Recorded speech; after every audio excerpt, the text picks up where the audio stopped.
விசிகாவுக்கும் வாழ்வுரிமை கட்சிக்கும் இருக்கிற பிரச்சனை சீட்டு இல்ல, நோட்டு இல்ல.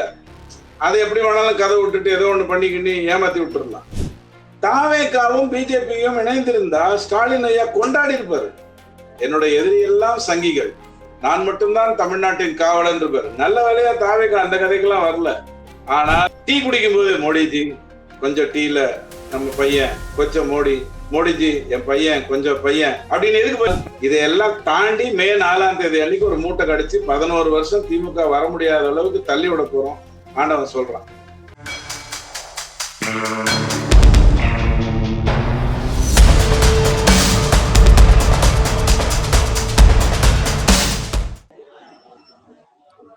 வணக்கம் தென்னவன் மீடியா நண்பர்களே. தமிழ்நாடு அரசியல் சூடு பிரிச்சிருக்கிற இந்த நேரத்துல டிஎம்கே, ஏடிஎம்கே, பிஜேபி 3 பேரும் ஒரே நேரத்துல மோதிட்டு இருக்கிற ஒரு சூழ்நிலை.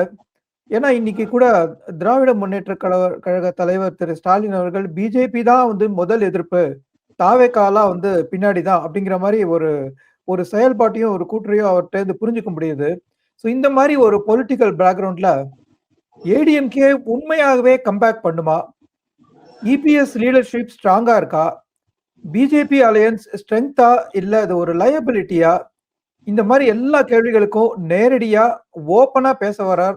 அரசியல் பார்வையை தைரியமா சொல்லும் ஒரு குரல் அவர் திரு டிடிஎஸ் ரவி அவர்கள். இது ஒரு சாதாரண இன்டர்வியூ அல்ல, இது ஒரு நேரடியா உங்களுக்கு ஃபில்டர் செய்யாம வரப்போற ஒரு கான்வர்சேஷன். ஸோ இந்த மாதிரி ஒரு ஷார்ப்பா பொலிட்டிக்கல் இன்டர்வியூ உங்களுக்கு பிடிச்சிருந்ததுன்னா என் சேனலுக்கு சப்ஸ்கிரைப் பண்ணுங்க. ஸோ வீடியோவை லைக் பண்ணுங்க, உங்க கருத்துக்களை கமெண்ட்ல ஷேர் பண்ணுங்க. உங்களுடைய சப்போர்ட் தான் எங்களுக்கு ரொம்ப முக்கியம். ஸோ இப்போ டிஸ்கஷன் ஆரம்பிக்கலாமா? வணக்கம் சார். வணக்கம் சார். திமுக கூட்டணி எஃகு கூட்டணி அப்படின்னு இவ்வளவு நாள் சொல்லிட்டு இருந்ததுல முதல் முறையா ஒரு பிரிவு ஏற்பட்டு தமிழக வாழ் உரிமை கழக தலைவர் வேல்முருகன் இன்னைக்கு அவர் கட்சியோட வெளியில இருக்காரு. எப்படி இது மாதிரி முதல்ல நடக்க ஸ்டாலின் அலோ பண்ணாரு? அவங்க எங்க சேரக்கூடும்? இல்ல, ஆட்சியில இருக்கும் பொழுது யாரும் மறைக்க மாட்டாங்க. ஏன்னா நாளைக்கு கல்லை கட்ட முடியாது. ஸோ ஆட்சி பறிபோகும் அப்படிங்கிற ஒரு சூழ்நிலையில இருக்கும்போது, அல்லது ஆட்சியில இல்லைங்கிற ஒரு சூழ்நிலையில இருக்கும்போது தான் கூட்டணியில இருக்கிறவங்க எதிர்கொள்ள வைப்பாங்க. இருந்தாலும் திருமாவளவன் நிறைய பேசினாரு. வாழ்வுரிமை கட்சியினுடைய வேல்முருகன் ஏற்கனவே இந்த எஃகு கூட்டணி அப்படிங்கிறதெல்லாம் இல்லவே இல்லை, இது ஆம்லெட் ஆஃப் பாயில் அப்படிங்கிற எஃகு தான் அப்படின்னு நான் பலமுறை சொல்லிட்டு இருந்தேன். ஆனால் எல்லா மீடியாவும் அதிமுக உடஞ்சிருச்சு, 8 ஆயிடுச்சு, 11 ஆயிடுச்சு, அதை பத்தி தான் பேசிட்டு இருந்தாங்க. திமுக ஸ்ட்ராங்குங்க, 2019 நின்றாங்க, 21 நின்றாங்க, 24 நின்றாங்க அப்படின்னு எல்லாம் பேசிட்டு இருந்தாங்க. நான் ஒண்ணு சொன்னேன், திமுகவுக்கு பாராளுமன்ற சீட்டு பிரிச்சு கொடுக்கறதுல எந்த குழப்பமும் இருக்காது. ஏன்னா ஒரு சீட்டு கொடுத்தாலே அது திருமாவளவனுக்கு போறோம். ஏன் கம்யூனிஸ்டுக்கே கூட ஒரு சீட்டு இருந்தா போறோங்கிற லெவல்ல தான் அவங்க இருக்காங்க. பாராளுமன்றத்துல இருந்தா போறோம் அப்படிங்கிற பொசிஷன். ஆனா சட்டசபை அப்படி கிடையாது. சட்டசபைங்கிறது அவங்களுடைய பிறந்த வீடு. பாராளுமன்றம் இவங்களே ஏவா வேலு சொல்ற கதையில போனா இந்தியாங்கிறது வடக்குல இருக்கிற ஏதோ ஒரு நாடுங்கிற புகுந்த வீடு கதை தான். ஸோ பிறந்த வீடு பாக்கியத்தை விடுவாங்களா? சட்டசபையில சண்டை போடுவாங்க. இது 2011லயும் நடந்தது. இதே மாதிரியான தகராறு தான் நடந்தது. இத்தனைக்கு 2006ல் ஒரு மைனாரிட்டி ஆட்சியை கொண்டு வந்தாங்க. 2011 ஏன் சக்சீட் ஆச்சு அப்படின்னா, அப்ப அவங்க மத்தியில ஆட்சியில இருந்தாங்க. 2004ல இருந்து சொல்லப்போனா 99ல இருந்து 14 வருஷம் அவங்க மத்தியில திமுக ஸ்ட்ராங்கா இருந்தாங்க. அந்த நம்ம சுப்பிரமணிய சாமி செஞ்ச நல்ல வேலை, இருக்கிற குழப்பத்தை எடுத்து விட்டு வாஜ்பாய் அரசை கலைச்சு விட்டு திமுக கொண்டு போய் விட்ட உடனே மாறன் மட்டும்தான் திமுக டெல்லியை பார்த்திருக்காரு. அப்படிங்கிறது போய் திமுக பார்க்க ஆரம்பிச்சதுங்கிற கன்றாவியெல்லாம் நடக்க ஆரம்பிச்சு. இப்ப என்ன கேள்வினா, இந்த சட்டசபைன்னு வரும் பொழுது எனக்கு இத்தனை சீட்டு, மார்க்சிஸ்டுக்கு 5 சீட்டு, சிபிஐக்கு 5 சீட்டுன்னா பொதுவாக ஏற்றுக்கொள்ளக்கூடியவங்க இதுல ஏத்துக்கிறதுக்கு முரண்படுறாங்க. சொல்ல போனா மார்க்சிஸ்ட் எனக்கு இன்னும் கொஞ்சம் அதிகம் வேணும்னு கேட்கிற மாதிரியான பொசிஷன் வருது. இது சட்டசபைங்கிறதுனால ஸ்டாலின் எல்லாரையும் அனுசரிப்பார். அவர் ஒரு தேவ பிதாமகர், அப்படியே ஜீசஸ் கிரைஸ்ட் மாதிரி ஸ்ட்ரைட்டா ஆசீர்வாதம் பண்றவரு அப்படின்லாம் கதை விட்டுட்டு தெரிஞ்சாங்க. நாங்க திரும்ப திரும்ப சொன்னோம், இல்ல இது அப்படி இல்ல, ஆட்சி மாற்றம் வரும்போது, அதாவது இறங்கும் போது கதை வேற விதமா இருக்கும் அப்படின்னு சொன்னோம். இதுல எதேச்சாதிகாரம் வேற, சும்மா பிஜேபி வந்துரும் பிஜேபி வந்துரும்னு பயமுறுத்துற வேலை வேற. பிஜேபி வந்துருச்சுப்பான்னு துரைமுருகன் 1.5 வருஷத்துக்கு முன்னாடியே சொன்னாரு. பிசாசு மாதிரி வளர்ந்து கொண்டிருக்குன்னாரு. நாஸ்திகனுக்கு அப்படித்தான் தெரியும். ஆஸ்திகனுக்கு தான் அது வந்து வேல் மாதிரி வளர்ந்துட்டு இருக்குங்கிறது தெரியும். சோ இதெல்லாம் ஒரு பக்கம் இருந்தாலும் வாழ்வுரிமை கட்சிக்கும் பாட்டாளி விசிகாவுக்கும் இருக்கிற பிரச்சனை, நீங்க பாமக அப்பா கட்சி கூட்டு வர்ற வேலையெல்லாம் இங்க வச்சுக்காதீங்க. அவரை கூட்டு வந்து ஒரு 4 சீட்டை வச்சுட்டு அவரை வந்து வீடியோல என் அன்புமணி வந்து 5ஆம் கிளாஸ்ல பிட் அடிச்சான், 6ஆம் கிளாஸ்ல 3 நாள் ஸ்கூலுக்கே போகல, இப்படின்னு எல்லாம் பேச விட்டு அன்புமணியுடைய பேச்சை கெடுக்க முடியுங்கிற கதைகள்லாம் வராதீங்க. அதுதான் மெயின் இஷ்யூ. கம்யூனிஸ்ட் இது வந்து பிரச்சனை இல்லை. இங்க நம்மால சண்முகம் ஏதாவது பேசினாருன்னா அங்க பேசிடலாம்.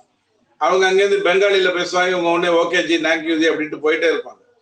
ஆனால் விசிகாவுக்கும் வாழ்வுரிமை கட்சிக்கும் இருக்கிற பிரச்சனை வந்து சீட்டு இல்லை, நோட்டு இல்லை.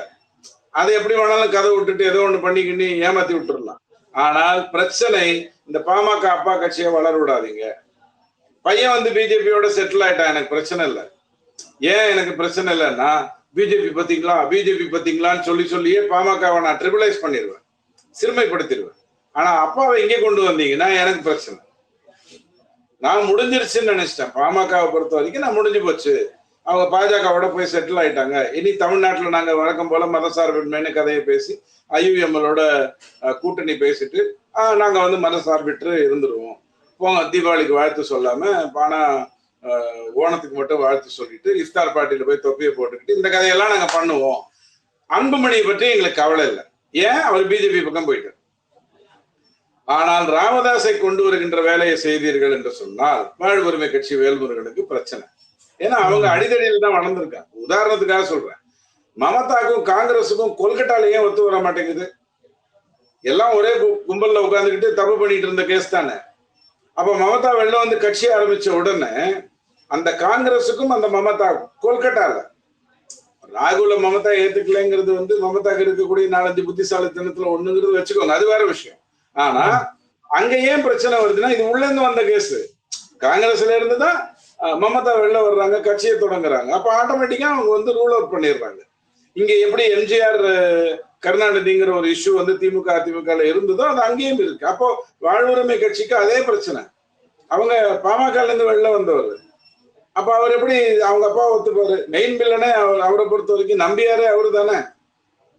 அப்போ இதுதான் ஆக்சுவல் காரணம். இந்த தமிழகத்தின் நலன் அந்த கதையெல்லாம் அந்த அறிவிக்கையெல்லாம் விடுவாங்களா, அந்த கதையெல்லாம் ஒன்றும் கிடையாது. உண்மையான கட்சி என்னன்னா பாமக ராமதாஸ் ஐயாவை கொண்டு வராதிங்க.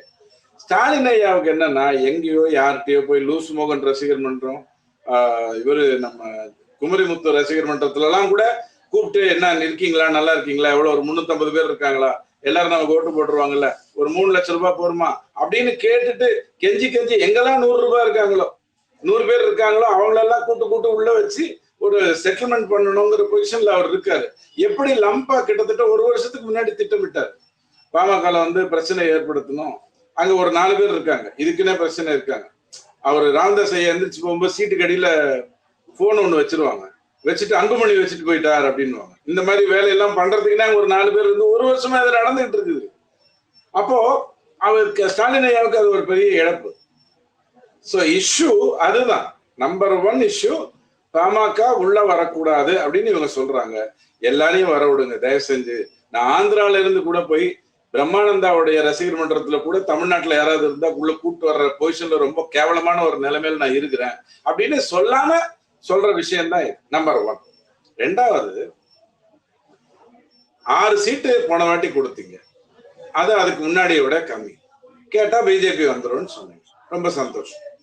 இப்ப பிஜேபி வந்துருச்சு. இந்தியாவில 3 வாட்டி உட்கார்ந்தாச்சு, தமிழ்நாட்டுக்குள்ள ஏறத்தாழ வந்தாச்சு.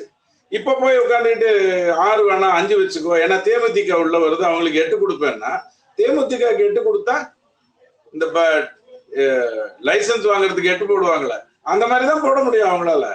குண்டு சட்டியில குதிரை தான் ஓட்ட முடியும். அவங்களுக்கு கொடுக்குறேன்னு சொல்லிட்டு எங்கிட்ட இருந்து கம்மி பண்றேன்னா நீ கம்மி பண்ணிக்க. 173 நின்றா இல்லையா, அதுல 130 தானே வெற்றி பெற்ற.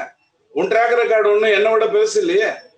நான் 6ல் 4 வெற்றி பெற்றேன், நீ 173ல் 130 வெற்றி பெற்ற. நீ குறைச்சிக்கோ, என்ன ஏன் குறைக்கிற? நான் எதுக்கு கட்சி நடத்துறேன் அப்படிங்கிற கேள்வியும் அந்த இடத்துல வரும். கம்யூனிஸ்டோ காங்கிரஸோ சண்டை போட்டா திமுகவுக்கு 8 வழி இருக்கு சால்வ் பண்றதுக்கு. ஆனால் பிசிகாவோ அல்லது வாழ்வுரிமை கட்சியோ அல்லது தமிழ்நாட்டில் குப்பை கொட்டுகின்ற கட்சி ஏதாவது எடுத்துக்கிட்டீங்க அப்படின்னு சொன்னா பிரச்சனை. இதுல இவருக்கு திருமாவளவனுக்கு இருக்கிற மிகப்பெரிய பிரச்சனை என்னன்னா, விஜய் தன்னுடைய எத்தனை வாக்குகளை எடுத்துட்டு போறாருன்னு தெரியாது. நாத்தாக்கால இருந்து பெரிய அளவுல எடுக்க போறாரு, இங்கிருந்து எவ்வளவு எடுக்க போறாருன்னு தெரியாது. அப்படி இருக்கும்போது நான் 6ல நின்று 5ல நின்று 3ல ஜெயிச்சேன்னு வச்சுக்கோங்க, என் நிலைமை மோசமாயிடும். அதுக்கு நான் 10ல நின்று 6க்கு முயற்சி பண்ணி 5ல ஜெயிச்சா கூட நான் திருப்பி பழைய பொசிஷனுக்கு வந்துருவேன். இது ஒரு அரசியல் கட்சி யோசிக்க கூடாதா? கண்டிப்பா. பிஜேபியில நிறைய பேர் சொல்றாங்க, பிஜேபிக்கு எல்லாம் ஒரு 200 சீட்டு கொடுக்கணும். சரிங்க, கொடுத்துறேன். எத்தனை நீங்க ஜெயிப்பீங்க? அதான் அடுத்த பிரச்சனை. இல்ல குறைஞ்சது 80வது கொடுங்க. சரி, எத்தனைக்கு நீங்க ஆள் வச்சிருக்கீங்க? இல்ல அதெல்லாம் அப்புறம் பிரச்சனை. என்ன ஆட்சியில கட்சியில நிக்கிறது, தேர்தல் நிக்கிறதுங்கிறது அவ்வளவு விளையாட்டா? யார் யாருக்கு வேணாலும் சீட்டு கொடுத்துடலாங்கிறது தெரியாத அமித்ஷாவுக்கு இந்தியா பூரா அவர் பண்ணிட்டு இருக்காரு. மத்திய பிரதேசத்துல சும்மா சீட்டு கொடுத்தாங்களா? மத்திய பிரதேசத்துல ஜெயிக்கணுங்கிற ஒரு சிச்சுவேஷனுக்காக மத்திய அமைச்சர்கள் எல்லாம் ராஜினாமா பண்ண சொல்லி, எம்பிக்கள் எல்லாம் ராஜினாமா பண்ண சொல்லி, ஒரு ரீஜன்ல போய் ஒழுங்கா ஓட்ட வாங்கிடுவா. அதை வச்சுதான் நீ மேல போன. முதல்ல இங்க போ, நம்ம நல்லாட்சி தானே கொடுத்துருக்கோம், போய் அதை வாங்கிட்டு வாண்டாங்க. அற்புதமா வாங்கிட்டு வந்தாங்க. மத்திய பிரதேசத்துல நம்ம வெற்றி பெற்றோம். 23வது வருடமா 24வது வருடமா வெற்றி பெற்றோம். யாரு? கமல்நாத் எல்லாம் பெரிய ஆளு, துரைமுருகனோட 4 மடங்கு பெரிய ஆளு. கட்டுக்கட்டா இவர் வச்சிருப்பாரு. அவர் ஸ்ட்ரைட்டா நோட்டாவே எடுத்து கையில கொடுப்பாரு. அவ்வளவு பெரிய ஆள் கமல்நாத். அப்போ ஒரு அரசியல் கட்சி நடத்தணும் அப்படின்னு சொன்னா இப்படித்தான் திட்டமிட முடியும்னு எடப்பாடி பேசுவதற்கும், மிரட்டி நீ உனக்கு உனக்கு அதிக சீட்டு கேட்டா நீ உதயசூரியன்ல நிக்கணும் அப்படின்னு கேட்டா இது என்ன கேவலமான ஒரு விஷயம். ஜெயலலிதா அம்மா அதை பண்ணாங்க. யாருக்கு பண்ணாங்கன்னா தனி அரசுக்கு பண்ணாங்க, கருணாசுக்கு பண்ணாங்க, கம்யூனிஸ்டுக்கு பண்ணாங்களா? விஜயகாந்துக்கு பண்ணாங்களா? அப்போ ஒரு மரியாதை, அதாவதுங்க தனி அரசு ஏதோ கேவலம், விஜயகாந்த் ஏதோ மரியாதை அப்படி நான் பேசுறேன்னு நினைச்சிடாதீங்க. ஒரு ஆள் கட்சி ஒரு தொகுதியில நிக்கிறாரு, நீ அதை நிக்கிறதுக்கு பதிலா ரெட்டையிலே நில்லு, அப்ப நான் சீட்டு கொடுக்குறேன், இல்லைன்னா அடுத்த வாட்டி பாத்துக்கலாம், இல்லைங்க பரவாயில்ல கொடுத்துருங்க. அவர் துண்டை போட்டு டெய்லி டிவியில பேசிட்டு மேட்டர் முடிஞ்சு. அப்போ அந்த மாதிரி டீல் பண்றதுக்கும் வைகோவை கூப்பிட்டு, யார் நீங்க? பெரிய போராட்ட வீரர். அப்படியா? எத்தனை பேர் வந்தாங்க? அன்னைக்கு நான் கூட்டிட்டு போயிருந்தா 11 பொதுச் செயலாளர், அது செயற்குழு உறுப்பினர் மட்டுமே தூக்கிட்டு போயிருப்பேன், 20 எம்எல்ஏக்கு மேல தூக்கிட்டு போயிருப்பேன். அப்படியா? இப்ப எங்க இருக்க? எங்கேயோ இருக்க. இந்த 4 சீட்டு, அதுல 3 என் சீட்டு, 1 சீட்டு உன் சீட்டு.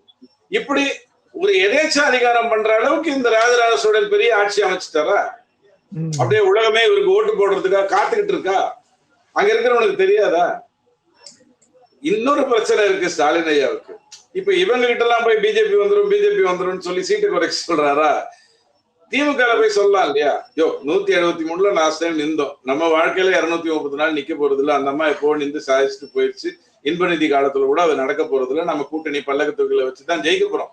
இந்த 173ல ஒரு 160 நிப்போம், ஒரு 13 குறைச்சிருப்போம். ஏன்னா பிஜேபி வந்துரும் அப்படின்னு சொன்னா திமுக இருக்கிறவங்க சிரிப்பு, அந்த கதையெல்லாம் கூட்டணி கிட்ட வச்சுக்க, எங்கிட்ட அந்த கதையெல்லாம் சொல்லாது, பிஜேபி எல்லாம் ஆல்ரெடி வந்தாச்சு. இதுதான் திமுக கூட்டணியில இருக்கக்கூடிய பிரச்சனை. இன்னைக்கு வாழ்வுரிமை கட்சி நான் தனியா நிக்கிறேன்னு சொல்றாருன்னு வச்சுக்கோங்க. ஸ்டாலின் ஐயாவுடைய கணக்கு என்னன்னா, பிசிகேக்கு ஆல்ரெடி வாக்குகள் விஜய் கிட்ட போறதுக்கு வாய்ப்பு இருக்கு. வேல்முருகனால அப்படி ஒண்ணும் தனியா நின்று ஜெயிச்சிட முடியாது. ஆனால் அதே இடத்துல ராமதாஸை உள்ள கொண்டு வந்து அவரு அன்புமணியை பத்தி அற்புதமா பெருமையெல்லாம் பேசுவார் இல்லையா? எல்லா என்னுடைய கையெழுத்தை லீவ் லெட்டரில் போட்டார் அன்புமணி, இப்படி ஒரு அயோக்கியனா அவங்களுக்கு வர வேண்டும்ல, இந்த கதையெல்லாம் சொல்லுவார். வீட்டுல நடந்த கதையெல்லாம் வெளில சொல்லிட்டு இருப்பாரு. அப்போ அந்த மாதிரி சொல்ல வச்சு பாமக ஓட்ட சிதைய வைக்கணும்ங்கிறது ஸ்டாலின் ஐயாவுடைய எண்ணம். நெகட்டிவிட்டி ஜெயிக்கலாம்ங்கிறது இந்த உலகத்துல நம்ம கண்டதில்லை. நெகட்டிவ் பர்சன் ஜெயிச்சிருக்காங்க, நெகட்டிவிட்டி தேர்தலில் ஜெயிச்சதில்லை. அப்படி மீறி ஏதாவது நடந்ததுன்னா கலிகாலம்னு சொல்ல வேண்டியதான். சரி, இப்ப ராமதாஸ் காரணமா காமிச்சு வேல்முருகன் அங்க இருந்து விலகிறாருன்னா, இப்ப திருமாவளவன் என்ன பண்ணுவார்? அவரை விட திருமாவளவன் தானே இன்னும் கொஞ்சம் ஸ்ட்ராங்கா இருந்தாரு. பாமக இருந்தானா நான் இருக்க மாட்டேன். உண்மையிலேயே ரொம்ப ஸ்ட்ராங்கா இருக்காரு. நிறைய கன்ஃபியூஸ்டா கூட பேசினாரு. திருமாவளவன் ஐயா கிட்ட இருக்கிற பிரச்சனை என்னன்னா, அது மிகப்பெரிய கட்சியாக இருந்தாலும் வலதில் இடதில் நேரில் இருப்பவங்க எல்லாம் திமுகவுக்கு சலாம் போடுறவங்க தான். விசிகாவுக்கான உண்மையான ஒரு தொண்டனாக இருக்கிறன்ற கதையில திமுகவுக்கு சலாம் போடுறவங்க தான் அங்க இருக்காங்க. திருமாவளவன் மட்டும்தான் இன்னும் அந்த ஸ்ட்ராங்கா அந்த இதுல இருக்காரு, இந்த பட்டியல் இனத்தவர் அந்த கதையில எல்லாம் இருக்காரு. அவரை போட்டு குழப்பி விட்டுருக்காங்க. அவரே நிறைய கான்ட்ரடிக்டரி ஸ்டேட்மெண்ட் கொடுத்திருக்காரு. அப்படி வந்தால் நாங்கள் ஏற்போம், எங்களிடம் பேசிவிட்டு ஏற்க வேண்டும். அவர் வருவதாக இருந்தால் ஒன்றும் பிரச்சனை இல்லை, ஆனால் அவர் வந்தால் நான் நிக்க மாட்டேன். இப்படி கன்ஃபியூஸ்டா நிறைய பேசியிருக்காரு. அப்போ நாளைக்கு இந்த மாதிரி ஒரு பலவீனம் அடைஞ்ச ஒரு நிலையில அவருக்கு உயிர் காப்பு செய்யணும் அப்படிங்கிற மாதிரியான ஒரு தோரணையில திமுக பண்ணால் அவர் அதை ஏத்து மறுக்கிறதுக்கு வாய்ப்பு. அப்படி கொண்டு வரதா இருந்ததுன்னா என் சீட்டை என்கிட்ட கொடுத்துருங்க, 6 10ஆக்கிருங்க, 6 10ஆக்கிட்டு நீங்க வந்து என்ன வேணாலும் பண்ணுங்க அப்படிங்கிற அடிப்படையில தான் பேசிட்டு இருப்பாரு என்னை பொறுத்த வரைக்கும். பட் இந்த நாட்டுக்காக வீட்டுக்காக எங்களுக்கு நிறைய சீட்டு வேணும், எங்க தொண்டனுக்கு வேணுங்கிற கதையெல்லாம் கிடையாது. மீண்டும் ராமதாஸ் உயிர்ப்பிக்க கூடாது, உயிர்ப்பிக்கப்படக்கூடாது. அதுதான் அங்க ஓடிக்கிட்டு இருக்கு. Okay sir. இப்ப எடப்பாடியார் டெல்லிக்கு சென்று அமித்ஷாவை சந்திச்சு வெளியில பேட்டியும் கொடுத்திருக்காரு. அவங்க வந்து பேச்சு சுமூகமா நடக்கிறதுக்கான அறிகுறி தெரியுது. ஆனா ஸ்டாலின் சொல்றார், இவர் ஏன் அங்க போய் டெல்லிக்கு போய் சந்திக்கிறாரு? தொகுதி பிரச்சனைக்காக போயிருக்கான்னு வெளியில எல்லாருக்கும் தெரிஞ்சா கூட இவர் என்ன நிதி கேட்க போயிருக்காரா, இப்ப வேற ஏதாவது பிரச்சனையை தீர்க்க போயிருக்காரான்னு டைவர்ட் பண்ண ட்ரை பண்றாரு. இது வந்து பெர்செப்ஷனா, அவர் என்ன ரியாலிட்டியா? தொகுதி பேச போயிருக்கிற எடப்பாடிய இந்த மாதிரி சொல்றது மூலமா ஸ்டாலின் வந்து என்ன சாதிக்க நினைக்கிறாரு? இப்போ 3 விதமான பதில் சொல்றேன்.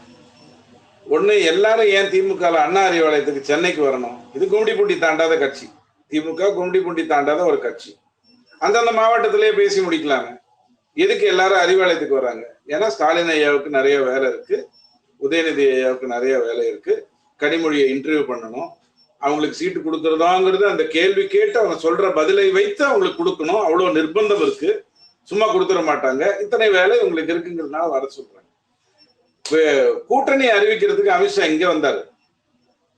போன முறை எடப்பாடி ஐயா தேமுதிக அலுவலகத்துக்கு போனாரு. எதுக்கு போனாரு? அதிமுக நடந்திருக்கா? ஜெயலலிதா அம்மா எனக்கு தெளிவா தெரியும்னா 2001 ஒரு முறை செஞ்சாங்க. சில கட்சியோட அலுவலகத்துக்கு நேரா போய் பேசிட்டு வந்தாங்க. அது ஒரு கட்சிக்கு போகணும்னு நினைச்சாங்க, போனதுனால 3-4 கட்சிக்கு போற அளவுக்கு நிர்பந்தமாச்சு பண்ணாங்க. அதுக்கப்புறம் அவங்க பண்ணலையே. ஆனா எடப்பாடி ஐயா எதுக்கு போய் தேமுதிக அலுவலகத்துல போய் சந்திச்சாரு? ஓகே, உங்ககிட்ட பிரச்சனை இல்லை ஸ்டாலின் ஐயா, 3 தலைமுறையா சம்பாதிக்கிறீங்க, இந்த பக்கம் யாரை வேணாலும் மிரட்டி பணம் வாங்க முடியும், நீங்க லட்சம் கோடி வச்சிருக்கிற ஆளு, அதனால கவர்னரே உங்களை வந்து வீட்டுல பாப்பாரு, வேற மாநிலத்து கவர்னர் வந்து உங்களை வீட்டுல பாப்பாரு, நீங்க பெரிய ஆள் தான் இல்லைன்னு சொல்லல. ஆனா எடப்பாடி ஐயா போன வாட்டி தேமுதிக அலுவலகத்துக்கு போகும்போது ஏன் நீங்க கிண்டல் பண்ணல? இப்ப எதுக்கு கிண்டல் பண்றீங்க? அவர் என்ன பாகிஸ்தான்ல போய் வீரரை வாங்கிட்டு வந்து IPL மேட்ச்ல நிக்க வைக்கிற கேவலமான பிறவியா? அந்த மாதிரி ஏதாவது பண்ணிட்டாரா? இந்தியாவுக்கு எதிரான கருத்துக்கள் சொன்ன பாகிஸ்தான் கிரிக்கெட்டரை போய் விலை கொடுத்து வாங்கிட்டு வந்து மேட்ச் ஜெயிக்கணும்னு நினைக்கிற இடிப்பிறவியா? அப்படி ஏதாவது தப்பு பண்ணிட்டாரா? 4 முறை அவங்க இங்க வந்திருக்காங்க.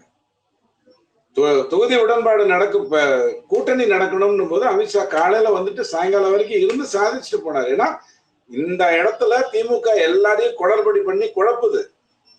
இந்த இடத்துல ஒழுங்கா பேசி நல்லது நடக்கணும்னா நான் 2 படி கீழே இறங்கி வேலை செய்யணும் அப்படின்னு தெளிவா முடிவு பண்ணிட்டு வந்து அடிச்சுட்டு போனார். இல்லைன்னா இவங்க எதையாவது கதை விடுவாங்க, ஏமாத்துவாங்க, புறம் பேச வைப்பாங்க. தாவேகாவும் பிஜேபியும் இணைந்திருந்தா ஸ்டாலின் ஐயா கொண்டாடி இருப்பாரு. என்னுடைய எதிரி எல்லாம் சங்கிகள், நான் மட்டும்தான் தமிழ்நாட்டின் காவலன் இருப்பாரு. நல்ல வேலையா தாவேகா அந்த கதைக்கெல்லாம் வரல. ஏய் புனே மாதிரி நானும் கேடி, நீ என்ன பண்றியோ அதே தான் நானும் பண்றேன், நீ ஈவேரா நானும் ஈவேரா, இந்த கதையெல்லாம் எங்கிட்ட வராதுன்னு சொல்லிட்டு கூட்டணிக்குள்ள வராம போயிடுச்சு. அது ஒரு பெரிய செட்பேக். அதுக்காக எல்லா கதையும் டெல்லிக்கும் தமிழ்நாட்டுக்கும் போட்டி. இதான் 39 பேரை டெல்லிக்கு அனுப்பியிருக்கீங்க, அங்க போய் பேச வச்சுட்டு டெல்லியோட ஸ்ட்ரெயிட்டா டீல் பண்ண வேண்டியது தானே. அது என்ன டெல்லிக்கும் தமிழ்நாட்டுக்கும் போட்டி? வர்ற ஓட்டு எல்லாமே தான் தமிழனுக்காக காப்பாற்ற வந்திருக்கிற உங்கள்ல இருந்து வந்த கொஞ்சம் முன்ன பின்ன தாய்மொழி இருக்கிற ஒரு தன் அப்படிங்கிற ஒரு அடிப்படையில கொண்டு போறாரு. எடப்பாடி ஏன் இப்ப போறாரு? அவர் சொல்றாரு, ஐயா நான் 3 முறை போயிருக்கேன். நாயுடு போனது இல்லையா? நிதிஷ் போனது இல்லையா? அமித்ஷா இங்க வரலையா? அமித்ஷா ஆந்திரா போலையா? அமித்ஷா பீகார் போலையா? ஒடிசால கூட்டணி பேசுவதற்கு ஒடிசால போய் பட்நாயக் கிட்ட இருக்கிற ஒரே எதிரி அவர் தான், கண்ணுக்கு தெரிஞ்ச எதிரியே கிடையாது ஒடிசால. அங்க கூட்டணி பேச போனோம், அவர் ஒத்துக்கல, அதனால அவர் ஜெயிக்கல. ஒத்துருந்தாருன்னா இன்னைக்கு பட்நாயக்குடைய பிரசன்ஸ் வந்து இன்னும் பெட்டரா இருந்திருக்கும். சோ எல்லா இடத்திலும் நேர்மையா முயற்சி பண்றோம். ஒருத்தரை போய் ஒருத்தர் பாக்குறதுங்கிறது பெரிய தப்பு. இது எப்படி இருக்குன்னா, என்னது பொண்ணு பார்க்க பையன் வீட்டுக்கு நீங்க போகாம பையன் உங்க வீட்டுக்கு வந்தாரா? சரி, பையன் உங்க வீட்டுக்கு வராம நீங்க பொண்ணு வீட்டுக்கு போனீங்களான்னு கேட்கிற மாதிரி இருக்கு. அரசியல்ல ஒரு சூழ்நிலை இருந்ததுன்னா, நாளைக்கு வரப்போறார் பியூஷ் கோயல், அவர் வந்து யார் கூட பேச போறாரு? என்டிஏ கூட்டணியில ஆல்ரெடி இருந்தவங்க கிட்ட இதை பாருப்பா இது மாதிரி நிலைமை இருக்கு, இப்படித்தான் நம்ம பண்ண போறோம்னு பேசுறதுக்காக அவர் வராரு. இவர் வந்து முதல்ல சொல்லிட்டாரு இல்லையா, நான் இங்க இருக்கிறவங்க எல்லாம் பேச மாட்டேன், ஸ்ட்ரைட்டா டெல்லி தான் அப்படின்னு இவரு ஏற்கனவே எடப்பாடி சொல்லியிருக்காரு, போயிருக்காரு. இதுல என்ன தப்பு இருக்கு? நீ என்ன பெரிய வீரா, அவர் என்ன பெரிய அடிமை? நீ அப்ப நித்தி ஆயோக் எதுக்கு போன? டீ குடிக்கும் போது மோடிஜி கொஞ்சம் டீல நம்ம பையன், கொஞ்சம் மோடிஜி என் பையன் கொஞ்சம் பையன் அப்படின்னு எதுக்கு போய் பேசிட்டு வந்தீங்க? கெத்தா 3 வாட்டி போகாம இருந்தவது 4வது முறையும் போகாம இருந்திருக்க வேண்டியது தானே. தமிழ்நாட்டுக்கு வாங்க போனாயா, தமிழ்நாட்டுக்காக போனாயான்னு கேட்டா, காவேரி கர்நாடகாவுக்கு போனீங்களே, தமிழ்நாட்டுக்காக பேசுனீங்களா? பதவியேற்பு விழாக்கு போனீங்களே, பேசுனீங்களா? கர்நாடகா தமிழ்நாட்டுக்காக காவிரி நீர் திறந்து விடுங்கன்றதுக்காக பேசுனீங்களா? இல்லையே. இல்ல குறைஞ்சபட்சம் அந்த டேமையாவது கட்டி தொலைக்காதீங்கன்னு பேசுறதுக்காக போனீங்களா? அதுவும் இல்லையே. திமுகவுக்கு கேள்வி கேட்பது ரொம்ப சுலபம். ஆனா அதுகிட்ட யாராவது வாட் இஸ் யுவர் நேம்னு கேட்டாலே அது கோபம் வந்துடும். கேள்வி கேட்கிறாயா அப்படின்ற மாதிரி கோபம் வந்துடும். இதையெல்லாம் தாண்டி மே 4ஆம் தேதி அன்னைக்கு ஒரு மூட்டை கடிச்சு 11 வருஷம் திமுக வர முடியாத அளவுக்கு தள்ளி விட போறோம் ஆண்டவன் சொல்றான். ஓகே சார், இப்ப இந்த தொகுதி முடிவுல பாஜகவுக்கு 27 சீட்டு கொடுக்கலாம் அப்படின்னு நேற்று ஒரு தகவல் வந்தது. இது காங்கிரஸை விட பார்த்தோன்னா ஒரு சீட்டு கம்மியா இருக்கு. இந்த தொகுதிக்கு வந்து பாஜக ஒத்துக்குமா? நான் கம்பேர் பண்ண நினைக்கல, பட் பாஜக வந்து இதை விட அதிகமா போட்டியிட நினைச்சதா வந்து தகவல் வந்தது. நீங்க கம்பேர் பண்ணணும்னு நான் சொல்றேன். சொல்லுங்க. 114, 65, 41, 25, கொஞ்சம் 28 இது காங்கிரஸ் உடைய நிலைமை. 4, 20, 27 இது பிஜேபியோட நிலைமை. கடைசியில ஜெயிக்கிறது கரெக்டா, முதல்ல ஜெயிக்கிறது கரெக்டா? Number 1 simple concept. எத்தனை வருட கட்சி நீ? 70 வருட கட்சி, தமிழ்நாட்டை ஆண்ட கட்சி, காமராஜையும் கக்கனையும் பார்த்த கட்சி. இன்னைக்கு உட்கார்ந்துக்கிட்டு உதயநிதிக்கும் என்பநிதிக்கும் சலாம் போட்டுட்டு இருக்கிற ஒரு கட்சியா இருக்கு. உன்னை நானும் கம்பேர் பண்ணணும்ன்றேன். காங்கிரஸையும் பிஜேபியும் கம்பேர் பண்ணுங்க. அப்பதான் குப்பைக்கும் இதுக்குமான பொருளுக்குமான வித்தியாசம் தெரியும். அந்த குப்பையில மக்கும் குப்பை எத்தனை, மக்கா குப்பை எத்தனைங்கிறது தெரியும். அவங்கள விட ஒரு சீட் அதிகமா வாங்கணும்ங்கிறது வந்து முக்கியம் இல்ல. நீங்க காங்கிரஸை கவனிச்சீங்கன்னு சொன்னா அது நிறைய முறை சீட் வாங்கியிருக்கு. 63 வாங்கியிருக்கு, 41 வாங்கியிருக்கு, இப்போ 25 வாங்கியிருக்கு, இப்போ 28 வாங்கியிருக்கு. ஆனா 10 தொகுதியில தான் மூணு தேர்தலா தொடர்ந்து ஜெயிக்குது. மத்த இடம்லாம் மாத்தி விட்டுறாங்க. அங்க ஆள் இல்ல, அந்த இடத்துக்கு காங்கிரஸ் நீ அனுப்பிச்சு விட்டுரு. இந்த இடத்துல ஆள் சரியா இல்ல, ரொம்ப சண்டை போட்டுக்கிறாங்க 2 பேர், காங்கிரஸ் நீ அதை எடுத்துக்க அப்படின்னு திமுக வந்து எங்க வந்து ஆளு பிரச்சனை வருதோ, எங்க வந்து ஒரு 3வது ஆளை கொண்டு வந்தா தொகுதி திமுகக்குள்ள குழப்பம் வராதோ, அந்த இடத்துலதான் காங்கிரஸ் தள்ளி போடுது. நீங்க யோசிச்சு பாருங்க. 114 சீட்டு நின்றாங்க இல்லையா, அப்புறம் 65, அப்புறம் 41, 25 வந்தாங்க இல்லையா. 10 தொகுதிக்கு மேல அவங்க காமன் தொகுதியே இல்ல 3 தேர்தல. அப்ப அவங்களுக்குன்னு சீட் இல்லையா? அவங்க என்ன எடுப்பார் கேட்கலையா? பட் பிஜேபிக்கு அப்படி இல்லையே. பிஜேபியோட பேசணும்னு தொடங்கினால கன்னியாகுமரியில தொடங்குவீங்க, சென்னைக்கு வருவீங்க, தென் சென்னையை பேசுவீங்க. இது அதிமுகவுடைய நடந்த ஒரு விஷயம் தானே. ஆக கம்பேர் பண்ணுங்க. அது எப்படி விழும்போது காங்கிரஸ் மாதிரி விழக்கூடாது, எந்திரிக்கும் போது பிஜேபி மாதிரி எந்திரிக்கணும்ன்ற மாறலை சொல்லி கொடுக்கறதுக்காக தயவு செஞ்சு கம்பேர் பண்ணுங்க. ஓகே, ஒருவேளை நாளைக்கு வந்து நீங்க சொல்ற மாதிரி வளர்ச்சியில பிஜேபி இன்னும் கொஞ்சம் பெருசா வளர்ந்தா ஏடிஎம்கேக்கு தான் செகண்ட் லைனுக்கு போயிடுவோங்கிற பயம் இருக்கா இல்லையா? சார், சிவசேனாங்கிறது வந்து மகாராஷ்டிரால பால் தாக்கரேங்கிறவர் வந்து இங்க ராம்தாஸ் எப்படி ஒரு கட்சியை தொடங்கினாரோ அந்த மாதிரி தொடங்கினாரு. அது அப்கோர்ஸ் முதல்ல அவங்க அப்பா காலத்துல இருந்து அரசியல்ல இருக்காங்க. சிவசேனா என்ன பண்ணும் அப்படின்னு சொன்னா, இங்க எப்படி அதிமுக 80-20ன்ற மாதிரி கூட்டணி வைப்பாங்களோ அப்படி அது வந்து அங்க காங்கிரஸோட பிஜேபியோட இங்க வந்து பிஜேபி கம்மியாங்கிற ஒரு பொசிஷன்ல வரும். அப்புறம் சிவசேனா நிலைமை குறைய ஆரம்பிச்சது. அதாவது பசங்க வந்ததுக்கு அப்புறம் குறைய ஆரம்பிச்சதுக்கு பிறகு அவங்களால முனிசிபல்லே ஜெயிக்க முடியலங்கிற ஒரு பொசிஷன் வந்த போதும் அந்த கட்சியில இருந்து வந்த ஒரு ஷிண்டே முதலமைச்சராக ஆக்கப்பட்டார். கடந்த 3 தேர்தலா பிஜேபி தான் அதிக சிங்கிள் லார்ஜஸ்ட் பார்ட்டி, பிஜேபி தான் அதிக போட்டி எடுக்கின்ற பார்ட்டி. அலையன்ஸ்ல அதிகம் போட்டியிடுவதும் பிஜேபி தான், ஜெயிச்சதும் பிஜேபி தான். ஆனால் ஆட்சிக்கு வர்றதுக்கு 2 டேர்ம் போக 3வது டேர்ம்ல தான் வர முடிஞ்சது. காத்துட்டு இருந்தது பிஜேபி. அதே மாதிரி ஒடிசா எடுத்துக்கோங்க. ஒடிசால சுஷில் மோடி அனுப்பிவிட்ட பிறகு நிதிஷ்ங்கிற அடிப்படையில தான் இருந்தது. 2 முறையா அதுதான் சிங்கிள் லார்ஜஸ்ட் பார்ட்டி. ஆனால் முதலமைச்சர் தான் முதல்வர், நிதிஷ் தான் முதல்வர். தமிழ்நாட்டுல இப்ப அதிமுகவோட நம்ம ஒரு கூட்டணி வைக்கிறோம். அதிமுக ஏதாவது ஒரு காரணத்துக்காக தோத்துட்டு வருதுன்னு வச்சுக்கோங்க. நாளைக்கு எடப்பாடி குடும்ப ஆட்சியை கொண்டு வந்துடுறாரு, அவருடைய பையன் ஆட்சிக்குள்ள கொண்டு வந்துடுறாருன்னு வச்சுக்கோங்க. அப்படி தோத்துதுன்னா அதுக்கு பிஜேபி எப்படி பொறுப்பா இருக்கும்? இன்னைக்கு பொசிஷன்ல எப்படி நிதிஷ் மதிக்கப்படுகிறாரோ, எப்படி ஷிண்டே மதிக்கப்படுகிறாரோ, எப்படி நாயுடு மதிக்கப்படுகிறாரோ, எப்படி பட்நாயக்கோட பேசலாம் தப்பில்லைன்ற அளவுக்கு அவர் மதிக்கப்பட்டாரோ, அந்த மாதிரி எடப்பாடிக்கான மரியாதையில எந்த குழப்பமும் இல்லை. பட் நாளைக்கு நல்லா இருக்கணும் அதிமுக அப்படிங்கிற எண்ணம் தான் பிஜேபிக்கு இருக்கும். நல்லா இல்லாம போச்சுன்னு வச்சுக்கோங்க. இப்ப எப்படி சசிகலா உள்ள கொண்டு வந்திருந்தா தினகரன், திவாகரன், பாஸ்கரன், ராவணன் அப்படின்னு எல்லாரும் உள்ள வந்திருப்பாங்க. நல்ல வேலையா அதிமுக அதை புறந்தளிச்சு அதை சாதித்து காட்டியவர் எடப்பாடி. அவர் ஸ்ட்ராங்கா நிற்பாரு. பட் நாளைக்கு சப்போஸ் அவர் விழுகிறாருன்னு வச்சுக்கோங்க, என்ன பண்ணணும்? இல்ல நான் அதிமுகவை சாப்பிடக்கூடாது, நானும் இன்னைக்கு விரதம் அப்படின்னு கிளம்பி போயிருமா? அது நாளைக்கு நீங்க தோத்தீங்கன்னா. இன்னைக்கு அதிமுகங்கிறது தான் தலைமை, அதுல மாற்று கருத்து இல்ல. நாயுடுங்கிறது தான் தலைமை, அதுல மாற்று கருத்து இல்ல. நிதிஷ் 3 வாட்டி ஜம்ப் பண்ணி போயிட்டு வந்தாருங்க. மக்கள் கிட்ட போய் சொல்லிருக்க முடியாதா பிஜேபியால? நிதிஷ் எங்க கூட்டணியில இருப்பாரு, இருந்தாலும் 2 முறை வெளில போயிட்டு வந்துட்டாரு, நீங்களே யோசிங்க. இந்த மாதிரி ஆளை நம்ம சைட்ல தானே வச்சுக்கணும், நாங்க தானே முதலமைச்சர் ஆகணும். பிஜேபி பேசிருக்க முடியாதா தன்னுடைய மக்களிடம்? பேசலையே. 2 முறை ஓடி போயிட்டு வந்ததுக்கு அப்புறம் அவர் நல்லவர், நேர்மையானவர் அப்படிங்கிற ஒரே காரணத்துக்காக தானே அவர் வச்சிருந்தாங்க. அந்த மாதிரி எடப்பாடி இருந்தாருன்னா எந்த குழப்பமும் இல்லையே. அவர் ஆல்ரெடி இருக்காரு. கிட்டத்தட்ட 2016 இருந்து எத்தனை ப்ராப்ளத்தை அவர் சந்திச்சிருக்காரு, எத்தனை துரோகி பட்டங்களை வாங்கியிருக்காரு, எத்தனை ஊந்து நெருந்து வந்தாருன்னா கதை விடுவோம். அரசியல் தெரியாதவர். காலில் விழுந்துட்டு அவர் பதவி வாங்கல, பதவி வாங்கினதுக்கு பிறகுதான் காலில் விழுந்தாரு. ஆக்டிவ் வாய்ஸ் பாசிவ் வாய்ஸ் விஷயம் இல்ல, இது ஸ்ட்ரைட்டான விஷயம். சோ இது எல்லாம் வரும்பொழுது பிஜேபி எங்கேயுமே எந்த மாநிலத்திலுமே ஒரு அமைதியான ஆட்சி நடந்துட்டு இருக்குன்னா அங்க பிஜேபி என்னைக்குமே தொல்லை பண்ணதே இல்லை. என்னால பல ரெக்கார்ட் சொல்ல முடியும். நல்லா இருக்கும் அந்த கூட்டணி, எந்த குழப்பமும் இல்லை. ஓகே, நேரடியா சொல்லுங்க, அம்மா இல்லாத ஏடிஎம்கே மெஜாரிட்டி பெறுமா?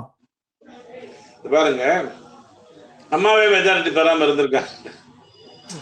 கேள்வி அதாவதுங்க, தமிழ்நாட்டை பொறுத்த வரைக்கும் நம்ம பெருமையா சொல்லணும்னா எம்ஜிஆர், ஜெயலலிதா மட்டும்தான் இன்கம்பன்சியை தாண்டி ஜெயிச்சிருக்காங்க.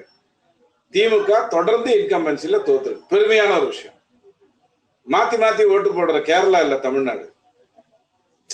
மாநிலத்துல மாத்தி ஓட்டு போட்டுட்டு பாராளுமன்றத்துக்கு பிஜேபியே ஓட்டு போடுகின்ற கர்நாடகா இல்ல. 2004, 6, 9 திமுக தான் வெற்றி பெற்றது. 11, 14, 16 அதிமுக தான் வெற்றி பெற்றது. 19, 21, 24 திமுக தான் வெற்றி பெற்றது.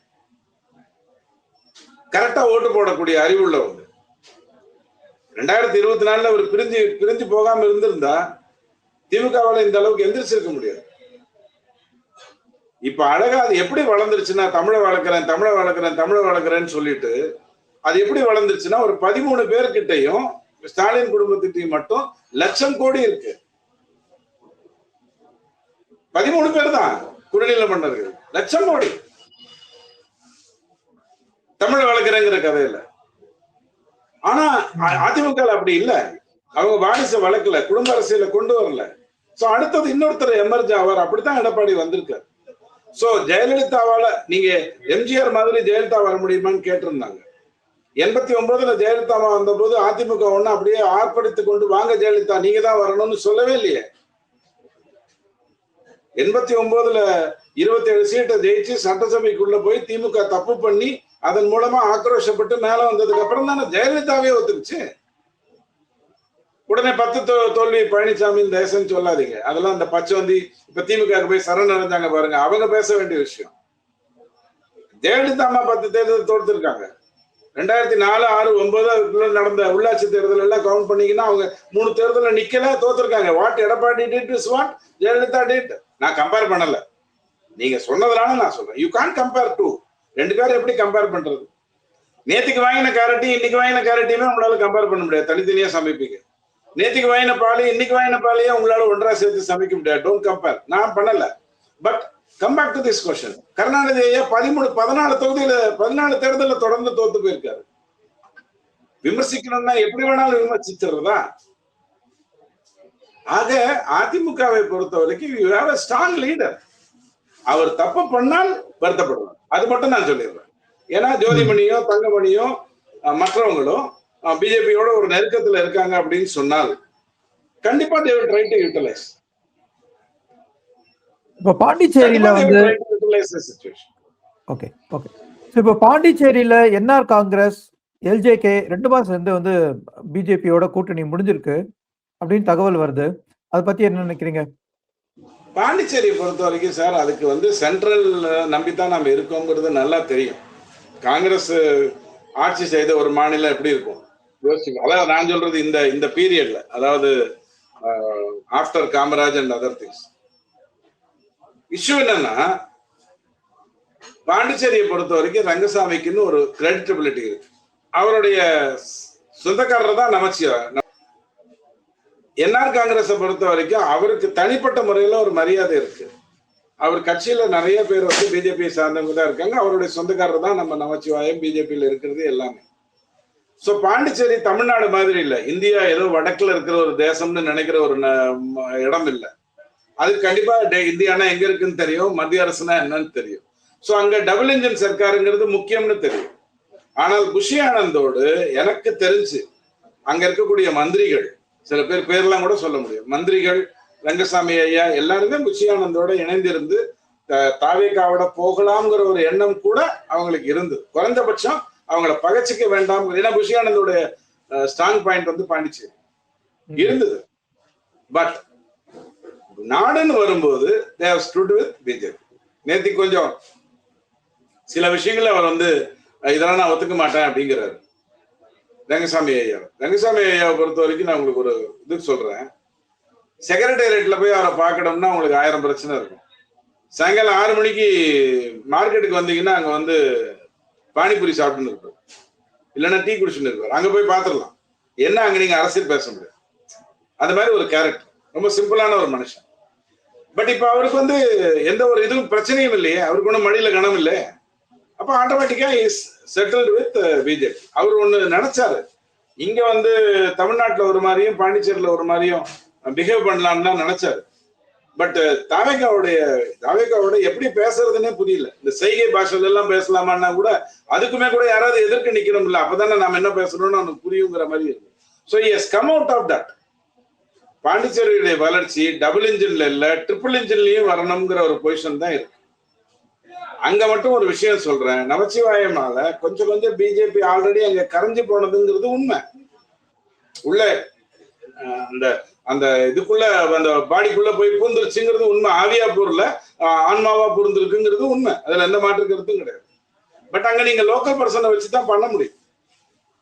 ஆனா உங்களை பாண்டிச்சேரி எப்படி குழப்பம்னு கேட்டீங்கன்னா, பாராளுமன்ற தொகுதியில திமுக ஓட்டு போடுவாங்க. ஆனா உள்ளாட்சியிலயோ அல்லது சட்டசபையிலயோ திமுக கண்டிக்கவே மாட்டாங்க. என்ன கணக்குன்னே தெரியாது, யார் வெல்ல போறாங்கன்னு தெரியாது. பட் நாளைக்கு பிஜேபிங்கிறது வந்து ஸ்ட்ராங்கா பாண்டிச்சேரியில வந்ததுன்னா கண்டிப்பா அந்த ஒரு எம்பி ஜென்மத்துல இனி திமுக இருக்கு. அதுக்காவது அங்க கொஞ்சம் மாற்றங்கள் வர தொடங்கணும். Thank you sir, thank you. இவ்வளவு நேரம் உங்களுடைய நேரத்தை பகிர்ந்து எங்களுடைய கருத்துக்களை உங்களுடைய கருத்துக்களை என்னோட பகிர்ந்ததுக்கு மிக்க நன்றி. நேயர்களே, உங்கள் கருத்துக்களை கமெண்ட் செக்ஷனில் பதிவிடுங்கள். எதிர்பார்த்து காத்திருக்கிறோம். மீண்டும் ஒருமுறை சந்திப்போம். வணக்கம். நன்றி சார். நன்றி.